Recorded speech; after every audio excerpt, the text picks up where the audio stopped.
Now, one of his last acts as a party leader, Nigel Farage, has launched a blistering attack on UKIP's only MP. Speaking as the party gathers for its annual conference, Mr Farage said Douglas Carswell doesn't seem to support anything UKIP stands for. Sky's political correspondent Darren McCaffrey reports now from Bournemouth. UKIP has descended on Bournemouth, and for the best part of 2 decades, the party's been dominated by one man. But as Nigel Farage prepares for his last conference as leader, he's rounded on his most vocal critics, including their only MP, Douglas Carswell. I don't know why he joined. I genuinely, I don't know why he joined. He doesn't seem to support anything we stand for. It's very odd. Yeah. It doesn't really matter, does he? I mean, he sits there and does it. He doesn't contribute to what we do as a national political party.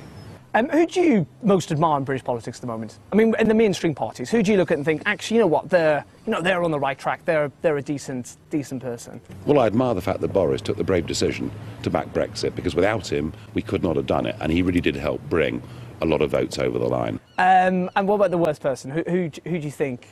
Osborne. Really? I hope we never see his face again in public life. I thought what he did during that campaign was absolutely disgusting. You know, trying to basically terrify people. You know, no objectivity at all. And I think I'm delighted that we shan't see him again. And when you've got, people like the Archbishop of Canterbury saying that essentially you're legitimising racism, well, how do you feel about that? It's a great shame, isn't it, that the head of our established church is not actually prepared to stand up and fight for our Christian culture in this country. He's somebody else who should go too. But the man who's resigned as UKIP leader twice before insists this is finally it. It is very important that UKIP stays strong, and goes on, applying the pressure, and I'll be there helping them. I just won't be leading it. And what of the presidential hopeful he recently shared a stage with? Well, he's come out batting for Trump. I think now he's going to win.